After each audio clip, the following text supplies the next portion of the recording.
Well, how's everybody doing out there? Well, welcome to day 26 of Corona Online School and Thanksgiving week. So, good job, we've made it this far. So, today we're finishing up chapter 11. And so, the good thing is, we've got a different test that we're working on, but we already know how to do it. So, that's kind of the nice thing about this section. So, this test that we're going to work on today is called the test of homogeneity. And so this is basically a two variable goodness of fit test. So this again, the goal is we're trying to test and see whether the data between the two different populations or the distribution of the data is the same or not the same. So so it's essentially just a goodness of fit test but with two variables, but we're going to do it the same way we did for testing of independence. So that's kind of the nice thing. So as long as you know how to do testing of independence, we technically know how to do this as well. So just to get into some of the details of what we're going to talk about here. So now in this case, the degrees of freedom are just going to be the columns. So even though it's a two variable, what happens is our row, oops, I don't have the pencil on. Our row variable in this case, since we're comparing two different populations, is always going to be 2. So with our test for independence, we could have a row variable of 3 or 4 or 5. So because our row variable is 2, if we go back to our test for independence formula,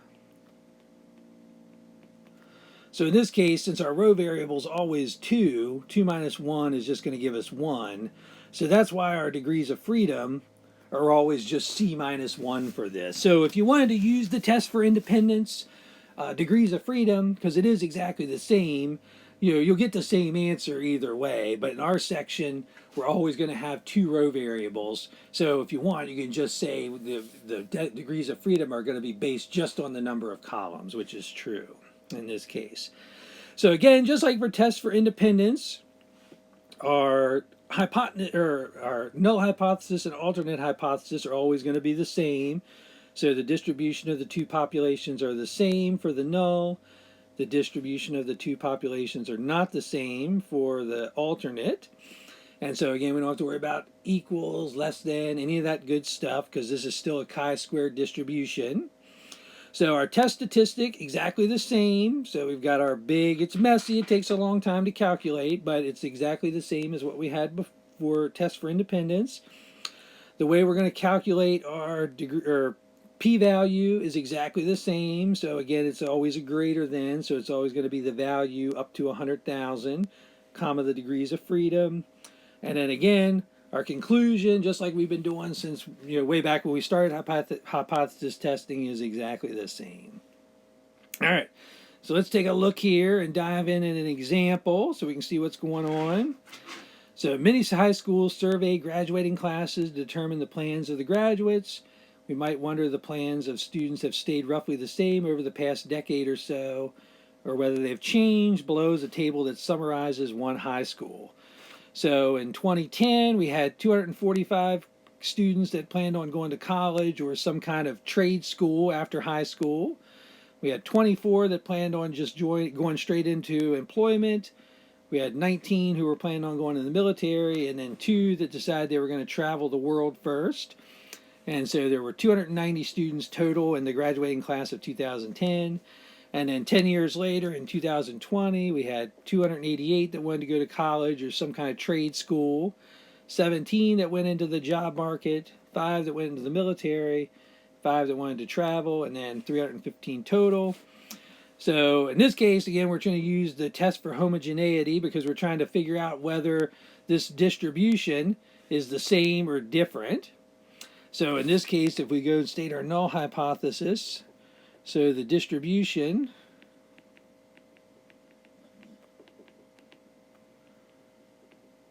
from 2010 and 2020 are the same. Our alternate is going to be the distribution from 2010 and 2020 are not the same.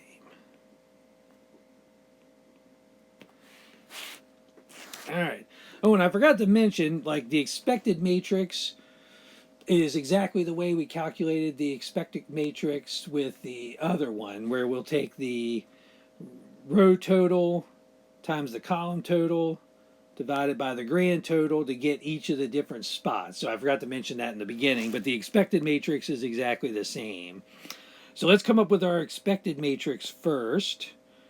So in this case, if I give myself enough room here.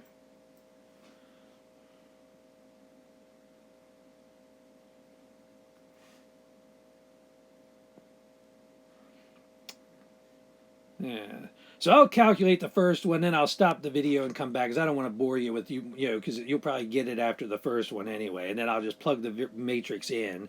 So in this case, to figure out that upper left-hand spot, we're going to do 290 times 533, all divided by 605. Oh, I can't find my calculator on my phone.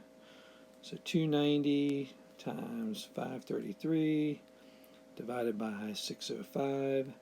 So it's 255.48763.